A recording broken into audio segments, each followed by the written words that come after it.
Hi everyone, hope you're doing well from wherever you're watching this channel, depending on your time zone. Now, there is a statement that was issued by Gladys Wanga to challenge the government as far as the involvement in the murder of Sir Charles Were. And her statement was like this: "We did not sign for assassination as ODM party." So ODM went into an agreement to work with the UDA post-election coalition agreement. And she challenged that agreement that it was not about signing for assassination. Now, another ODM member of parliament, Caleb Hamis, is challenging Gladys Wanga's statement. But before we go to Caleb Hamis' statement, let us again listen to what Gladys Wanga say. Then Caleb Hamis. Number two, who killed Were and why and for what?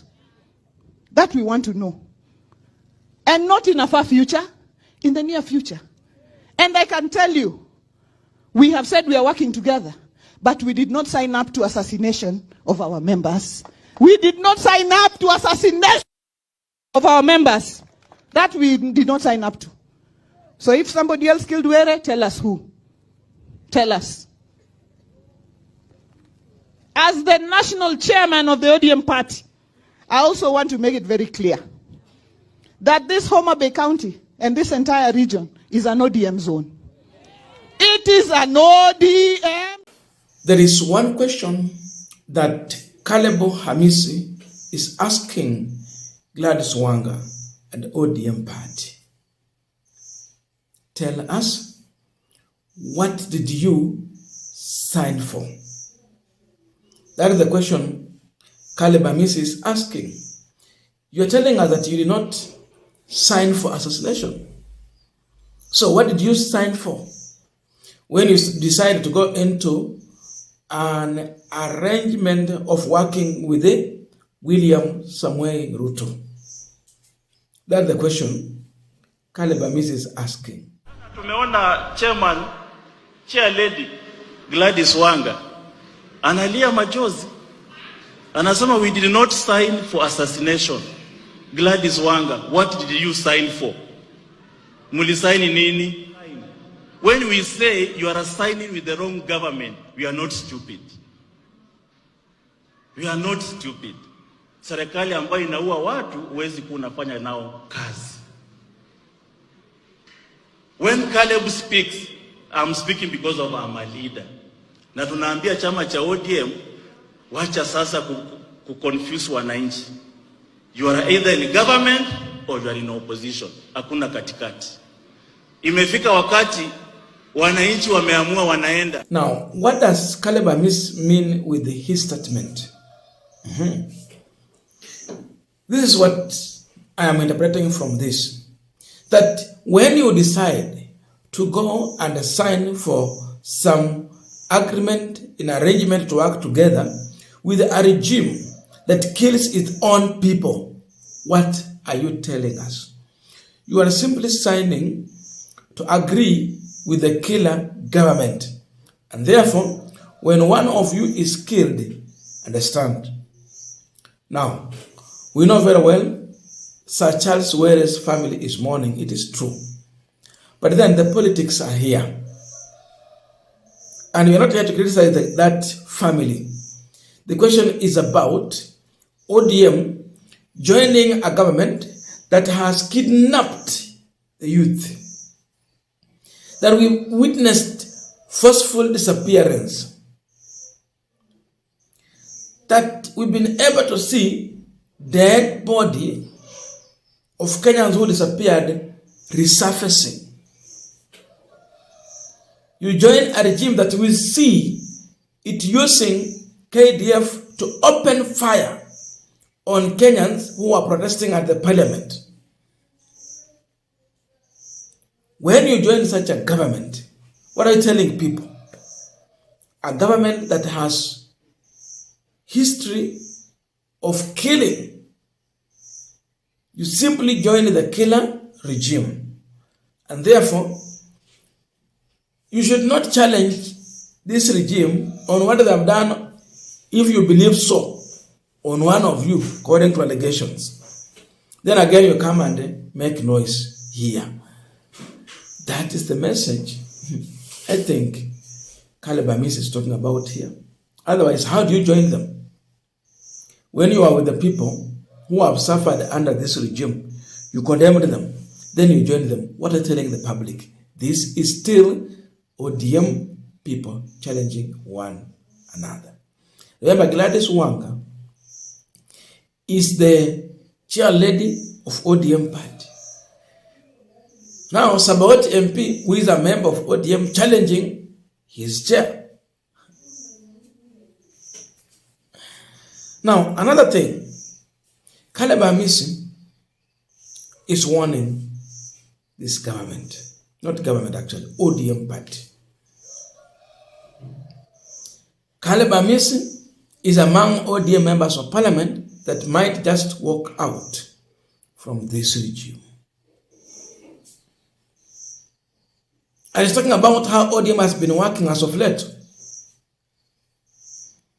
and how it is losing in a big way. For ODM's decision to work with the UDA, Ukambani walked out. Kalonzo Musyoka and his people. ODM's decision to work with the William Ruto, Kisi is now walking out. We see Fred Matiang'i coming to the ground and planting a sense of political direction in the masses. Kisses are now realigning behind Matiang'i. So people are walking out. ODM is confusing Kenyans. Half in government, half speech in opposition. Which is which? That is ODM member. And this is a statement to his party leader. When Caleb speaks, I'm speaking because of I'm a leader. Na tunaambia chama cha ODM, wacha sasa kuconfuse wananchi. You are either in government or you are in opposition. Hakuna katikati. Imefika wakati wananchi wameamua wanaenda. Na wakienda bila mwongozo, wataenda na waende kabisa. Kisi, mnaona Kisi ambayo imekuwa ngome ya ODM si mmeona? Ukambani ambayo ilisimama na baba Wakikuyu Central ambao walisoma na William Ruto mtatoa wapi kura? Mnataka mtudanganye tukwende kwa opposition? I don't want to be a member of opposition forever, the rest of my life. My people, muangalie siasa vizuri. Mimi niko kwa chama ya ODM, lakini nimewapea onyo. Mkiendelea kunisukuma, nitapotea na mtainiona. Kwani iko nini bwana? Iko nini? Now, I want us to conclude this discussion, but I have a quick request for those who are watching the channel and you have not yet subscribed, please consider subscribing. To our returning subscribers, I must say thank you so much.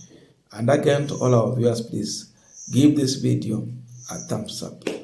Thank you so much, and back to our discussion. Now, definitely, in the conclusion, the reality is that ODM has messed itself. ODM was in a better position, especially when Gachagua was kicked out, to preach hope to Kenyans, to encourage hope to the hopeless, to defend Kenyans, but they did not. So ODM has brought confusion to itself, and the Kenyans are getting tired with a huge political party that has brought in confusion, rather than, leading people. Right now, we can't say in any way that ODM is a defender of the people. ODM is not playing the role they have been used to play as the people's eye Today, they preach hate, they preach assassination, they preach kidnapping. They are song praising William Ruto. They come out with a confusing statement.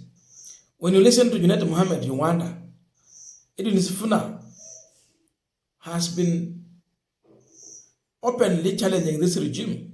But when he does so, some of the ODM members comes in to threaten him. Look at Babu Owino. Ako wapi? Raila mwenyewe. Sasa kumeanza vita zingine kati ya UDM na ODM. These members of parliament gathered here in Vihiga, hapa Shambahoko tu. Wakaanza kuambia Raila mambo ambayo hata mimi siwezi sema hapa, walitumia njia ya matusi kabisa. Wanamjibu kuhusu mambo ya NGCDF. Raila is against that. So look at that war. It leaves ODM in an embarrassment situation. They seem to be so much embarrassed.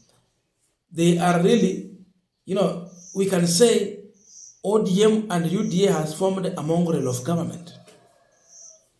You can't tell what is the head and the tail, especially to the ODM. When will they defend the people? When they sit and agree with a man most Kenyans are viewed as their enemy.